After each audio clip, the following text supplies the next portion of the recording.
Donald Trump's win sends shockwaves across global markets, with US stocks hitting record highs. Fears of a renewed US-China trade war forces Beijing to weaken the yuan's exchange rate against a stronger dollar. And Boeing workers put an end to a costly strike after agreeing to a 38% pay rise. Hello, I'm Taiba Aydin with the latest business and finance news here on TRT World.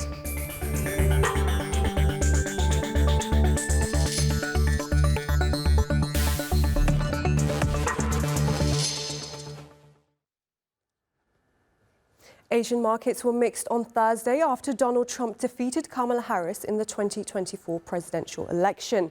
Japan's Nikkei 225 reversed Wednesday's gains to lose 0.25%, but the broad-based Topix was up 0.95%. South Korean indices were also down. Hong Kong's Seng index initially fell, but reversed course to climb 0.9%, while mainland China's CSI 300 also went into positive territory with a 0.5% gain. Wall Street stocks hit a record high and investors dumped bonds as Donald Trump's historic election victory sent markets around the world scrambling to price in a new regime of trade tariffs and tax cuts. The US dollar held gains after surging to a two-year high on Wednesday, racing higher against the euro, yen and pound. And cryptocurrencies also rallied, with Bitcoin soaring 10% to a new record of $76,000. Ether climbed 11% and meme coin Dogecoin jumped more than 15%. Let's get more on this now with Josh Mahoney in London. He's Chief Market Analyst at Scope Markets. Good to see you, Josh. Now, US stocks have hit all-time highs following Trump's victory in the election.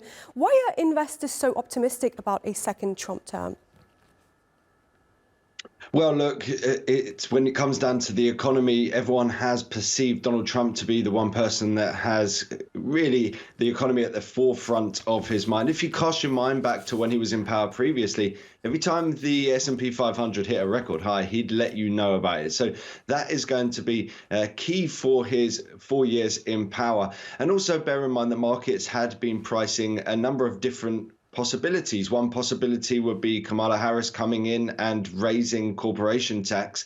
Well, we've actually seen a sweep of the Republican side. So that means that we're going to see the other extreme, which is a raft of tax cuts for businesses. And that, in its absolute nature, just provides a boost to the earnings per share underlying metrics that we're going to see for a number of businesses. So certainly that also provides a lift for a number of the companies that have been reporting for this earnings season, because now we can just look forward to the forthcoming earnings season and say, well, perhaps things are going to be different that time around. Right, now Bitcoin has also surged to a record high. Tell us more about Trump's stance on cryptocurrencies. Well, he's got his own NFT, he's got his own DeFi project. His vice president also holds millions of dollars worth of crypto.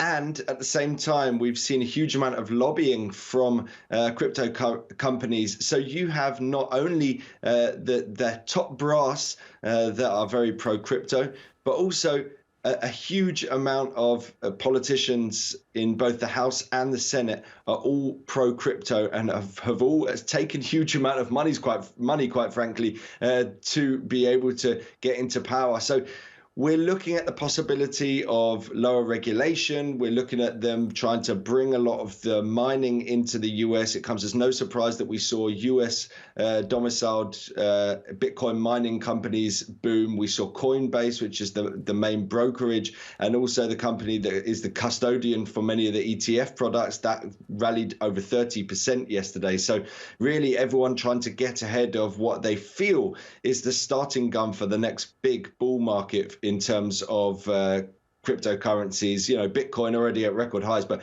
many of the smaller altcoins really depressed. So people wondering whether this is going to be the beginning of the turnaround for them. Right. Meanwhile, investors are also watching the Fed's interest rate decision later in the day. What are markets pricing in, and could Trump's win have any impact on the decision? Well, markets were pricing in a 25 basis point cut ever since we saw that strong jobs report a bit over a month ago. That hasn't necessarily changed, but in actual fact, if you look further out, the markets have started to shift away from as many rate cuts. The perception is that Donald Trump's policies are inflationary by their nature because he wants to spend more and the like. So it means that there's going to be less pressure on the Federal Reserve, but at the same time, a higher possibility that we see a rebound in inflation, which ties the hands of the Federal Reserve. So this time around, there's probably not going to be any difference because it's very likely we see a 25 basis point cut. But looking into next year, maybe we see a cut every quarter rather than every other meeting. So it feels like it's going to be a slower pace in terms of that downward trajectory. All right, Josh Mahoney, we will have to leave it there. Thank you very much, as always. Now a quick look at some of the other top business stories from around the world. German Chancellor Olaf Scholz has dismissed his finance minister Christian Lindner. It puts the three-year coalition between Scholz's Social Democratic Party and Lindner's Free Democratic Party on shaky ground, differing on budget and economic policy positions. Scholz claims Lindner was not serving the common good, and his dismissal is to prevent harm to the country. Germany's economy is expected to shrink by 0.2% this year. Brazil's central bank has hiked its key interest rate by half a point to 11.25%, the second consecutive rate hike. The decision comes as the Brazilian real plunges to a near-record low. Pressure is mounting on Lula da Silva's left-wing government to reduce public spending and calm investor worries over fiscal discipline. Chip makers Qualcomm and ARM Holdings have posted their earnings reports, with both showing an upward trend. Shares in Qualcomm rose 10% after the company said revenue in the quarter ending December will be between $10.5 to $11.3 billion. ARM's revenue also rose 5% in the second quarter to $844 million. But despite the rise, shares fell by more than 4% as investors expect slower AI growth from the company.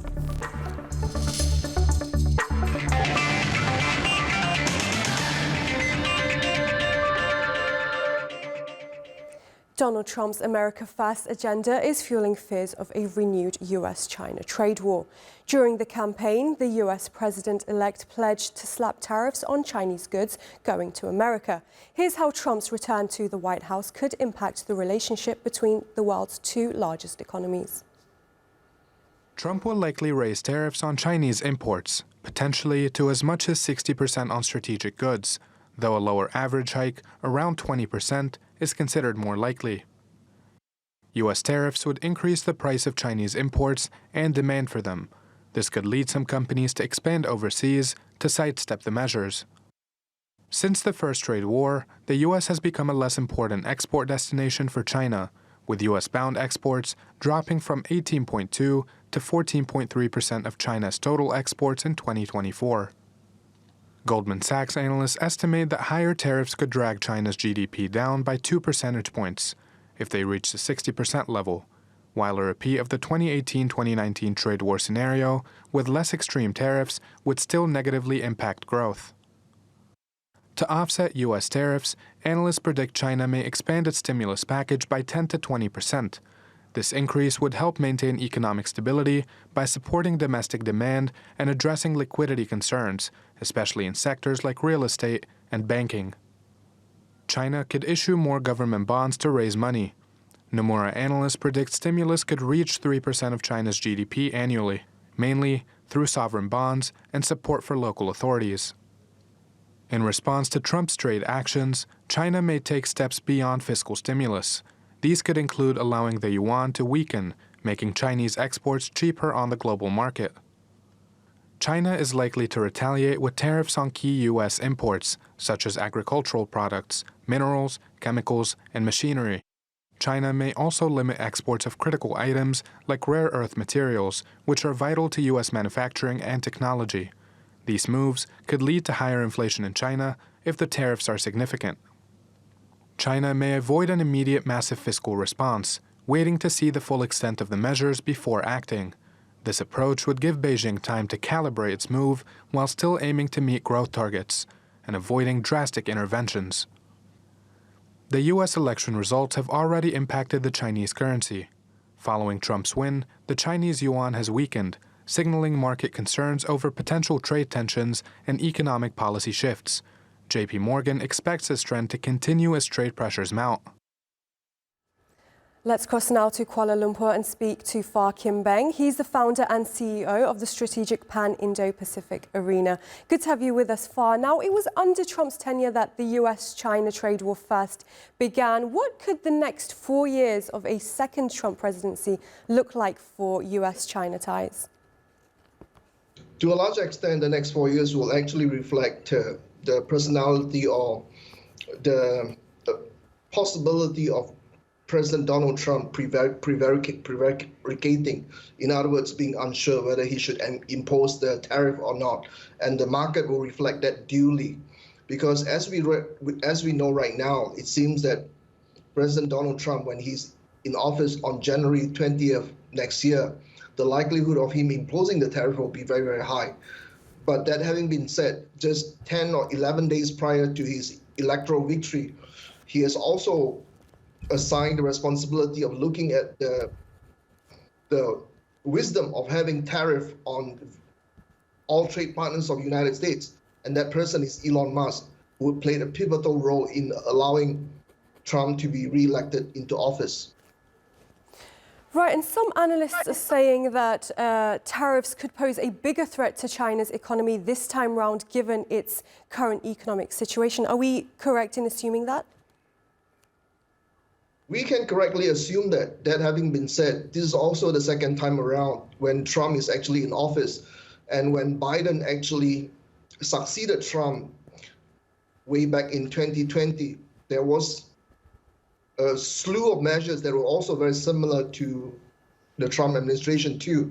And over the last 4 years, the Chinese government has basically digested and understood the message that regardless of who is actually coming into the White House, the Senate, or the House of Representatives, China can always expect more tariff or more measures that can contain or try to curtail the growth of China. Right, and over in Beijing, the National People's Congress is currently meeting in an effort to stabilize the Chinese economy. How does a potential stimulus package look like? One round of stimulus has actually been announced, and that came up to about $70 billion US. There's a likelihood that the Chinese government will inject another $320 to $330 billion into the Chinese economy. That having been said, regardless of the size of these stimulus measures, one has to understand that China is also facing quite a number of serious economic problems, such as the gradual downward spiral of the property prices, value, high youth unemployment, deflation, and surplus capacity that cannot be absorbed by the global market to a large extent. Okay, Far Kim Beng, we will have to leave it there. Thank you very much for that analysis. Boeing's West Coast factory workers have ended their long-running strike after agreeing to a 38% pay rise. Jet production is set to resume after the disruption, but as Omar Bakalola reports, the company's future remains clouded with uncertainty. We all stood strong, and we achieved something that we hadn't achieved for the last 22 years. After a 7-week standoff, the strike by 33,000 Boeing factory workers has finally come to an end. Union machinists voted to accept the company's latest contract offer, which includes a 38% pay increase over 4 years. The International Association of Machinists and Aerospace Workers hailed the deal as a major victory.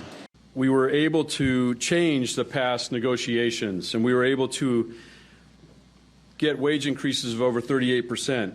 We reduced the cost of health care and added other important insurance programs. We secured a commitment for the next airplane program. We got commitments on jobs for our facilities and maintenance to maintain the headcount, and we made many other improvements. The new deal, however, is drawing mixed reactions on the factory floor.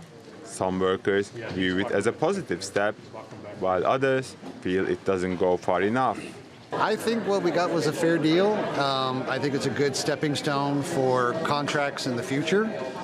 I believe that, there are things that I wish that could have gotten brought up and we could have secured, but, everything's in negotiation, and, what they say, a lot of people say is, no one walks away from a negotiation happy, but I am happy with the result that happened today. This was definitely not a victory. We were threatened with regressive offers, and that is something that would have completely split up our membership into pieces. Yes votes, blaming no votes for getting a lesser offer next time around, and so on and so forth. For Boeing, the end of its first major strike in 16 years brings relief after a costly disruption. The strike alone has cost nearly $10 billion, prompting the company to launch a $20 billion share sale last week to shore up its finances. Just recently, it announced plans to lay off 17,000 workers, with the first notices expected in mid-November. Earlier this year, the plane maker's reputation took hits, ranging from a mid-air part failure on a passenger jet to issues at its Starliner space program. So, while Boeing clears one patch of turbulence, darker skies still lie ahead. Ömer Bakkaloğlu, TRT World. As the dust settles from the recent US elections, the world is watching closely. President Donald Trump's second term in the White House will have global implications, especially for the UK, whose biggest trading partner is the US. Tulay Kalyon Haznederoğlu reports from London. We all heard the saying, when America sneezes, the world catches a cold. The outcome of the US presidential election doesn't just impact Americans, but it also has global outcomes, including for the UK, whose biggest trading partner is the United States. For the UK, of course, he will be looking very carefully at what President Trump does on the tariff front. He has already said, pre-election, of course, that he would impose 60% tariffs on everything that comes from China and possibly 10 to 20% of everything that comes from everywhere else. That, of course, will include the UK. So tariffs, if they are imposed, are, of course, very negative in terms of trade and also in terms of particular sectors, which rely quite a lot on the US, which, of course, is a very important trading partner for the UK. From Washington to Westminster, there is a lot at stake for both the US and the UK. The United States is the UK's largest trading partner, accounting for more than 20% of the total UK trade in 2023. Total UK exports to the United States reached almost $245 billion in the second quarter of 2024. Total UK imports from the United States amounted to $150 billion in the second quarter of 2024. When the stakes are this high, polls show that 76% of British voters believe the outcome of the US election matters a lot. Since Brexit, the UK has been looking for a free trade agreement with the US, but no deal has been reached so far. The negotiations were paused by President Joe Biden just before the elections, and now UK officials are waiting to make a deal with the new US president. So from tariffs to taxes and trade agreements, the US presidency can heavily impact Britain, possibly even more than its own elections. Tulay Kalyon Haznederoğlu, TRT World, London. Vicky Price joins us now from London. She's a board member at the Centre for Economics and Business Research. Good to see you, Vicky. Now, the relationship between the UK and the US has often been described as special. What does a Trump victory mean for this relationship? Well, it probably makes it slightly more difficult. If you see, of course, we have a Labour government here in the UK, and you have a conservative, if you want to call it that, government in the US. But the interesting thing is that as far as the Prime Minister is concerned, he made that very clear. The relationship is still there, and it's been very strong. And of course, the interest for the UK would be to ensure that the trade relationship in particular works well, and which has been very significant, as you've just been covering in the package you just showed. There are actually some areas where the UK is making big inroads into the US. And of course, if you look also at the US, It tends to invest an awful lot in the UK. I think if you look at the stock of foreign direct investment coming into the UK from the US, it's around 700 billion, which is large. So there is a real interest by US firms to ensure that the UK continues to do well, and that, of course, the returns on their investments continue. So every interest of both sides for ensuring that the trade relationship continues and, in fact, flourishes. But there are, of course, serious concerns. There are going to be import tariffs imposed across the board. How can the UK possibly escape those, whereas other countries, possibly in Europe, have to be subject to that? That would be difficult to achieve. Right, and the dollar has now strengthened against both the pound and euro. What sort of implications could that have, particularly for trade and investment? Well, that's also a very interesting development of what's been going on. The reason why the dollar, of course, has strengthened is because the expectations now are that interest rates in the US may stay a little bit higher than would otherwise be the case, because a lot of the measures that have sort of been announced, but of course we need to see whether they get implemented on tariffs, will increase prices in the US. And if that is the case, then inflation will be higher than would otherwise be the case, and therefore interest rates will not fall as much. We are, of course, waiting to see what happens today, because the Fed is cutting today. It was meant to announce results yesterday, but of course, because of the election, it delayed it by a day. We're also going to get a cut, in all likelihood, in the UK as well. So there's the balance between interest rate expectations in one country over another that determines the exchange rate. But obviously, a strong exchange rate that we have had against the dollar for a while in the UK has meant that also inflation was under greater control than would otherwise have been the case. So we do look at the exchange rate differentials very, very carefully. They do matter in both countries. All right, Vicky Price there in London. We will have to leave it there, but thank you very much for joining us. Thank you. The Independent Industrialists and Businessmen's Association is hosting the Cyber Power Summit here in Istanbul. With the aim of fostering collaboration between civil society and industry, this summit seeks to enhance Turkey's cyber defense capabilities in an increasingly complex digital landscape. Rumeysa Chodar reports. The Cyber Power Summit kicks off in Istanbul, highlighting the critical significance of cybersecurity in the digital world. Following the recent launch of the Turkey's National Cybersecurity Strategy and Action Plan signed by Turkish President Recep Tayyip Erdogan, the event addresses the challenges and opportunities lie ahead. The summit started with the opening remarks from the key figures in the industries, emphasizing the urgent need of a united action to strengthen Turkey's cybersecurity and advancing its technological landscape. The event features important discussions in two key topics: the complexities of protecting cyber borders and also rapidly evolving landscape of AI technologies. Beyond the panel discussions, the event also features AI startup presentations and networking opportunities that are bringing together potential investors and entrepreneurs in a common platform. As the summit unfolds, the insights gathered will culminate in a comprehensive report that assesses Turkey's digital independence and also proposing solutions to the current issues, paving the way for a more transformative and secure digital future.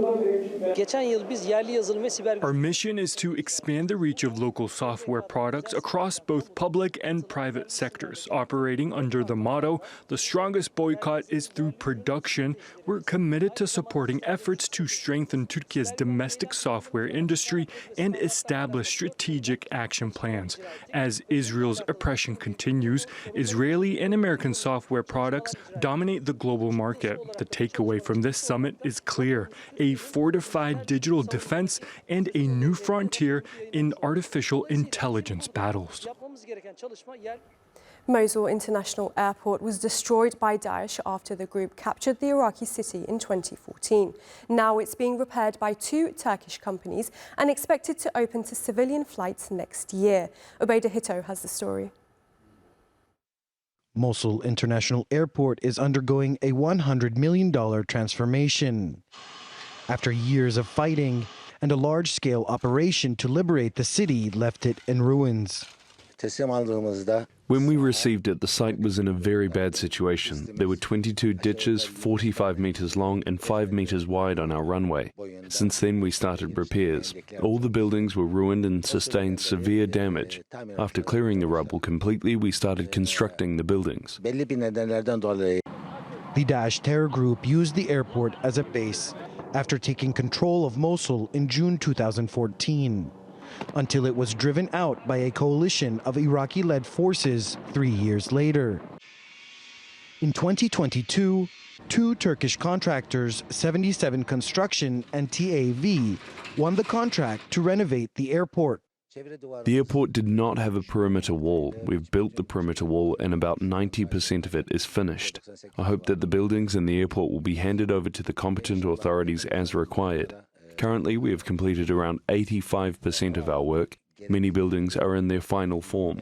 We have a little work left, and God willing, we will finish as soon as possible. The airport is set to be completed by the first half of next year and is expected to significantly boost Turkish-Iraqi bilateral trade, which exceeded $20 billion in 2023, an effort the president of the Mosul Chamber of Commerce says is a main priority for Iraq. We are always working on strengthening and enhancing economic relations between Iraq and Turkey, especially here in Mosul. Today we invited Turkish companies under the sponsorship of Turkey's Foreign Economic Relations Board and the Turkish Consul General in Mosul to encourage further B2B cooperation between local businesses and Turkish businesses, while enhancing brotherly economic and financial collaboration between them all. More than a decade after Daesh swept across the Middle East, causing irreversible damage to the lives of millions, investment in critical infrastructure is playing a key role in reviving a sense of normalcy that people here desperately desire. The reopening of Mosul Airport is more than just a construction project. It's a step towards economic revival for a city plagued with years of war. With an expected 500,000 passengers every year, Mosul is preparing to reconnect with the global economy, making travel more available for its residents and visitors alike. Obaideh Hito, TRT World, Mosul, Iraq.